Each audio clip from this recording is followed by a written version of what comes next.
알고 보면은 이 땅은 영적인 전쟁터입니다. 이 땅의 교회를 가리켜서 전투하는 교회라고 표현하고, 천국을 가리켜서 승리한 교회라고 그렇게 이야기를 합니다. 우리는 천국에 가기까지 끊임없는 영적인 전투 속에 들어가야 합니다. 이런 면에서 교회는 유람선이라고 하지 않고 전투함이라 그렇게 말을 할 수가 있습니다. 언제든지 전쟁을 치루어야 하고 또 그 전쟁에서 승리를 해야 합니다. 근데 이 전쟁은 사실 여러분의 마음에서부터 시작을 합니다. 하나님의 뜻을 따를까 아니면 사탄의 유혹에 넘어가서 하나님의 뜻을 어길까? 하나님의 뜻을 어기는 것, 사탄의 유혹에 넘어가서 하나님의 뜻을 어기는 것을 가리켜서 성경은 자기 소견에 옳은 대로 행한다라고 표현을 합니다. 즉 전쟁은 자기 소견에 옳은 대로 행하고자 하는 것과의 싸움이다라고 할 수가 있습니다. 그리고 여기에서 이겨야만 하나님의 나라를 건설할 수 있고 하나님의 뜻을 이 땅 위에 이루어 드릴 수가 있는 겁니다. 늘 패배하기만 하면은 하나님의 나라와 하나님의 뜻은 온데간데가 없습니다. 늘 패잔병으로만 사는 것이죠. 하나님께서는 우리를 부르실 때 패잔병으로만 살 것이 아니라 승리자로 살도록 우리를 부르셨다라고 하는 것을 절대로 잊어서는 안 됩니다. 늘 패배하는 것이 그냥 습관이 되어 있어서 나는 패배할 수밖에 없는 존재다 라고만 생각을 한다면 성령을 우리 가운데 보내어 주실 필요가 없는 것입니다.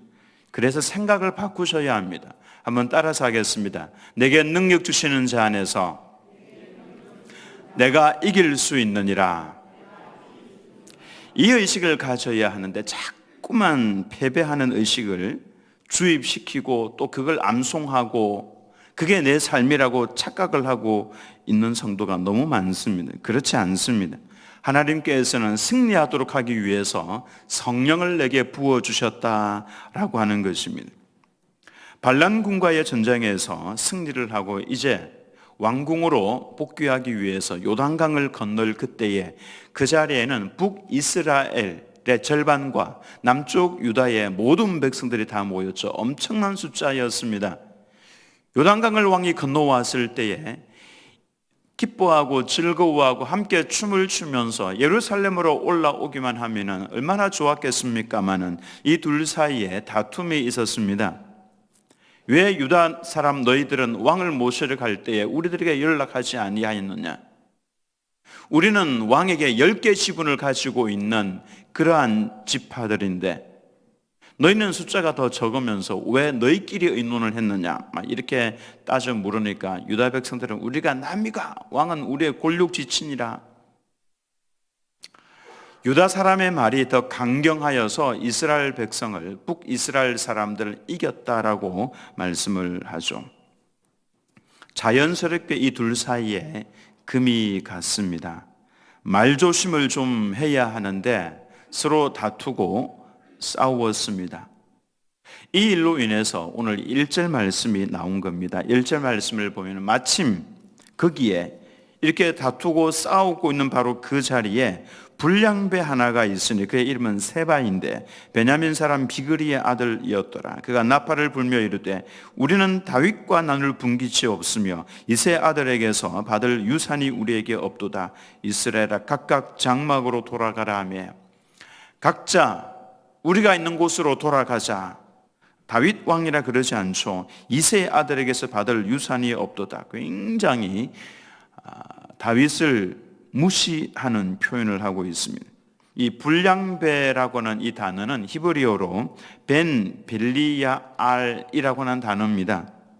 단순히 이 불량배가 도덕적으로 타락을 한 그와 같은 존재가 아니라 이 단어의 의미는 하나님의 질서와 하나님의 언약을 부인하는 자라고 하는 의미를 가지고 쓰이고 있는 단어입니다. 하나님의 질서와 언약을 부인하는 자, 영적으로 사탄을 상징하는 인물이 바로 세바입니다. 그가 했던 말을 보면은 우리는 다윗과 나눌 분깃이 없도다. 이새의 아들에게서 받을 유산이 우리에게 없도다. 이스라엘아 각각 장막으로 돌아가라. 이 말이 왜 무서운 말이냐 하면은 다윗은 그냥 왕이 아닙니다. 하나님과 언약적 관계에 있는 왕입니다. 저 하나님께서 언약을 세워서 세운, 언약을 맺고 세운 왕이다라고 하는 것입니다. 그리고 이 다윗의 후손에서 내가 메시아를 보내주겠다라고 약속을 한 하나님께서 반드시 세우셔야만 하는 그와 같은 왕이다라고 하는 것이죠. 그러니까 세바가 했던 이 말은 우리는 하나님께서 세우신 통치자와 상관이 없다라는 선언입니다. 다른 표현으로 하면 우리는 하나님을 왕으로 섬기지 않겠다 그 말입니다. 그러니까 이 말은 무서운 말입니다. 하나님을 왕으로 모시지 않겠다라고 한다면은 혹시 성경을 많이 읽어보신 분들은 또 오르는 말씀이 있을 겁니다. 사사시대는 영적인 암흑기였습니다. 근데 그때 사사시대의 특징이 뭐냐면은 그때에 왕이 없으므로 각자 소견에 옳은 대로 행하였다. 이렇게 말씀을 하고 있죠. 왕이 없었기 때문에 자기 생각에 옳은 대로 하나님을 섬겼고, 그래서 잘못 섬겼습니다. 엉망진창으로 섬겼죠. 자기 소견에 옳은 대로 그렇게 판단하고 말하고 행동했었습니다. 얼마나 이 사사시대가 영적인 암흑기였는지 읽어보시면 다 압니다. 사실 사사시대에도 왕은 있었습니다. 바로 하나님이 왕이십니다. 근데 왕이 없다는 말은 하나님을 왕으로 인정하지 않으니까, 즉 하나님의 통치를 받지 않는 시대가 사사시대였다라고 하는 것입니다. 바로 그 사사시대의 특징이 뭡니까? 죄짓고 그로 인해서 정복을 당하고 너무 괴로우니까 살려달라고 부르짖으면은 또 하나님께서 못 이기는 척 또 구원해 주시고, 또 죄를 짓고 정복당하고 살려달라고 부르짖으면은 하나님께서는 또 반역할 줄 알면서도 또 구해 주시고, 이거의 반복이었죠. 근데 사실 이 모습을 보면은 좀 익숙하지 않습니까? 사사시대만 그렇습니까? 그렇지 않습니다. 지금도 사사시대의 반복을 계속해서 해나가면서도 당연한 줄 생각을 하고 있습니다. 죄 짓는 것을 당연하게 생각을 하고, 회개하면 또 하나님께서 용서해 주실 것이라고 믿고 또 회개하고, 이 모습이 바로 하나님을 왕으로 인정하지 않는 시대의 모습과 같다라고 하는 것입니다. 그때나 지금이나 맨 마찬가지입니다.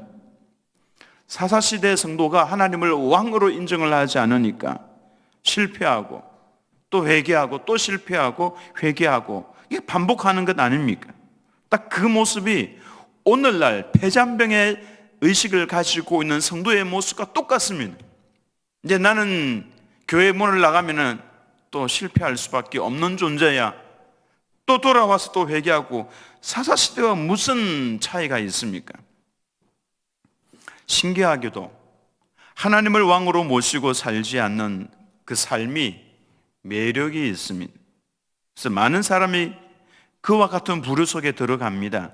오늘 본문에도 보면 2절 말씀에 이에 온 이스라엘 사람들이 다윗 따르기를 거치고 올라가 비그리의 아들 세바를 따르나 유다 사람들은 그들의 왕과 합하여 요단에서 예루살렘까지 따르니라. 다들 세바를 따라서 가버렸습니다. 이건 명백히 반역입니다. 오직 유다 사람들만 남아서 왕을 옹위해서 예루살렘에 올라갔죠. 그리고는 이제 다윗이 그곳에서 명령을 내립니다. 아마사에게 명령을 내리죠. 이 아마사가 누구냐 하면은 반역을 했던 압살롬의 군대 장관입니다. 이 명령을 내리죠. 3일 내로 유다 온 지역에 다니면서 큰 소리로 외쳐서 유다인들을 불러 모으라고 했습니다. 왜 불러 모으라고 했는지는 정확히 알 수는 없지만 아마도 세바를 따라간 반역자들과의 전쟁을 위해서 불러 모으라고 했을 수도 있고, 다윗이 지금 자신을 죽이려고 했던 압살롬의 군대 장관인 아마사를 그의 편으로 이렇게 예편한 것을 보여줌으로 인해서 다윗이 지금 용서와 화합의 상징으로 아마사를 내세우고 있다라고 볼 수도 있습니다. 근데 이 아마사를 누가 죽입니까? 다윗이 용서와 화합의 상징으로 아마사를 내세웠는데 이 아마사를 죽이죠. 다윗의 군대 장관이었던 요압이 입을 맞추려는 채 하다가 배를 찔러서 죽입니다. 뭐라고 인사를 합니까? 내 형은 평안하냐라고 하면서 아마사가 그 이야기를 들으면서 모든 긴장을 다 풀어버리죠. 내 형은 평안하냐. 긴장을 내려놓고 있다가 그냥 순식간에 당해서 죽습니다.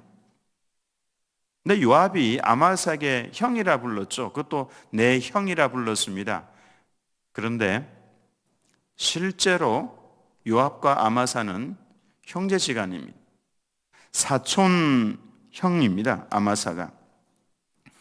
요압을 가리켜서 스루야의 아들 이렇게 표현을 하고 있죠. 스루야의 아들. 스루야는 다윗의 누이입니다. 다윗의 누이가 스루야이고 그 스루야의 아들이 요압입니다. 그러니까 다윗과 요압은 삼촌과 조카지간이죠. 남남이 아니라는 겁니다. 그럼 이 아마사의 어머니 아비갈은 또 누구입니까? 아마사의 어머니 아비갈은 스루야의 동생입니다. 그러니까 스루야가 언니고 아비갈이 동생이죠. 그러니까 이 둘 다 다윗의 누이입니다. 그러니 아마사도 다윗의 조카이고 요압 장군도 다윗의 조카입니다. 그러니까 아합과 아마사 둘은 사실은 사촌지간이죠. 이 아마사가 나이가 많았으니까 요압이 형이라고 부르는 것은 당연한 것입니다. 이 아합과 아마사는 사촌지간, 형제지간이라고 해도 되죠. 그와 같은 사촌형을 요압이 죽였던 것입니다. 오늘 요압에 대해서 잠깐 살펴보려고 합니다. 이 요압은 평소에 다윗을 위하여서 또 왕국을 위하여서 전쟁을 수행했던 사람입니다. 근데 결정적인 순간에 그는 자신의 뜻대로 언제나 자기 중심적으로 했던 사람입니다. 그래서 다윗도 이상하게도 그의 군대 장관이었던 요압과 요압의 동생 아비새, 아사헬 이 삼형제에 대해서 선을 분명하게 그어 놓습니다. 뭐라고 이야기를 합니까? 이 다윗이 이들의 세력이 너무 강해서 내가 이들을 제어할 힘이 없도다. 이렇게 약한 표현을 이들을 대상으로 했습니다. 자기의 조카들을 대상으로. 그리고 이들이 흘린 피에 대해서 나는 무죄하다 이렇게 이야기를 했습니다. 선을 분명하게 그은 것입니다. 요압은 평화의 시대에 피를 많이 흘린 사람입니다. 사울 왕이 죽고 난 다음에 북이스라엘이 완전히 멸망당한 것 아닙니다. 사울 왕이 죽고 난 다음에 그 사울 왕의 아들이었던 이스보셋을 왕으로 옹립을 해서 했던 장군이 바로 아브넬이죠. 그러니까 아브넬은 이스보셋의 군대 장관이었습니다. 7년 6개월간 다윗과 대치를 하면서 북이스라엘을 다스렸던 인물이 이스보셋이고 이스보셋의 군대 장관이 아브넬입니다. 근데 이 아브넬이 이스보셋과의 관계가 좀 틀어지면서 아브넬이 다윗을 찾아왔죠. 그리고 항복을 선언했습니다. 북이스라엘 전체를 왕에게 바치겠습니다 라고 그렇게 항복을 하죠. 그래서 다윗이 아브넬을 평강 가운데에서 돌려보냅니다. 약속을 하면서 돌려보내죠. 네가 다음번에 내게 올 때는 내 아내였던 미갈을 데리고 오라. 이렇게 사명을 하나 주면서 그를 돌려보냅니다. 평화롭게 돌려보냅니다. 그런데 요압이 그 아브넬을 쫓아가서 그를 찔러서 죽입니다. 이때 다윗이 요압을 상대로 할 수 있는 것이 아무것도 없었습니다. 왕은 정말로 아브넬의 죽음을 슬퍼하면서 애가를 짓습니다. 그가 통곡을 하면서 웁니다. 여기에 한번 다윗의 뜻을 완전히 저버리면서 요압이 아브넬을 군대 장관을 죽였죠. 그리고 다윗이 신신당부를 했습니다. 내 아들 압살롬을 죽이지 말고 사로잡아 데리고 오라고, 제발 죽이지 말라고 신신당부를 했습니다마는 다른 병사들은 그래서 죽이지 않았습니다. 그러나 요압은 앞도 뒤도 돌아보지 않고 창을 들어서 요압의 심장을 찔러서 죽입니다. 왕의 명령을 정면적으로 반대한 것이죠. 그리고 이 아마사 또한 요압이 칼로 찔러서 죽입니다. 요압은 왕의 말을 듣지 않고 자신의 판단대로 하는 사람이었습니다. 다시 말씀드리지만 다윗은 하나님의 통치를 상징하는 언약의 왕입니다. 그를 반대하는 자는 하나님을 반대하는 자이고 그의 말을 듣지 않는 자는 하나님의 말씀을 듣지 않는 자나 마찬가지입니다. 정리를 하면은 신학적으로 요압은 이런 인물입니다. 그는 하나님의 나라를 위해서 일을 많이 한 사람처럼 보이죠. 실제로 일을 많이 했습니다. 결정적인 순간에 그는 하나님이 없는 사람이었습니다. 자신의 방식대로 일을 했습니다. 그에게 왕은 없었습니다. 우리는 이 질문 앞에 잠시 멈추어서 생각을 해보아야 합니다. 나는 지금 하나님의 나라를 위해서 일한다고 하면서 사실은 내 방식, 내 판단대로 내 칼날을 휘두르고 있지는 않은가 생각해야 합니다. 곁에서 보면은 똑같이 하나님의 나라를 위해서 충성하며 헌신하는 사람으로 보입니다만 결정적인 순간에 내 칼날을 들고 휘두르는 사람이 바로 요압입니다. 그래서 실상 요압에게는 왕은 없었습니다. 왕이 없었기 때문에 자기 소견에 옳은 대로 행하는 사람이었습니다. 결론적으로 요압은 하나님의 나라를 위해서 일했지만 그는 하나님의 사람도 아니었고 다윗 왕의 사람도 아니었습니다. 나중에 그는 반역에 가담을 했다가 다윗의 아들 솔로몬에 의해서 죽임을 당합니다. 그렇게 함으로 인생의 막을 내리죠. 우리는 내 손에 들려있는 칼을 내려놓아야 합니다. 내게도 요압의 칼날이 있습니다. 내게도 세바의 입술이 있습니다. 그거 다 내려놓으셔야 합니다. 말을 못해서 안 하는 것이 아닙니다. 왕이신 주님께서 하지 말라고 하시기 때문에 그래서 안 하는 것입니다. 대신 우리는 나의 왕이신 예수님의 그 손을 붙들어야 합니다. 그리고 예수님의 입술을 가져야 합니다. 그래서 우리는 이 질문 앞에 내가 과연 요압과 같은 겉으로 보면은 왕을 위해서 충성하는 사람인 것 같지만은 실상은 왕이 없이 내 소견에 옳은 대로 행하고 있는 사람은 아닌가, 이거 생각을 해야 합니다. 그래서 하나님 앞에 끝까지 충성하는 하나님의 사람이 되기 위해서는 세바의 입술을 내려놓으셔야 하고, 그리고 요압의 칼날, 그 칼날까지도 다 내려놓으셔야 합니다. 그래서 우리는 왕이신 하나님, 왕의 명령을 듣고 왕의 명령에 순종하는 하나님의 온전한 동력자로 그렇게 쓰임을 받아야 합니다. 우리 모든 성도님들이 이와 같이 주님 앞에 충성하는 것, 이왕 충성하는 것, 예수님의 손을 꼭 붙들고 예수님의 심장을 가지고 우리 주님의 입술을 가지고 살아가시기를 예수님의 이름으로 축원합니다.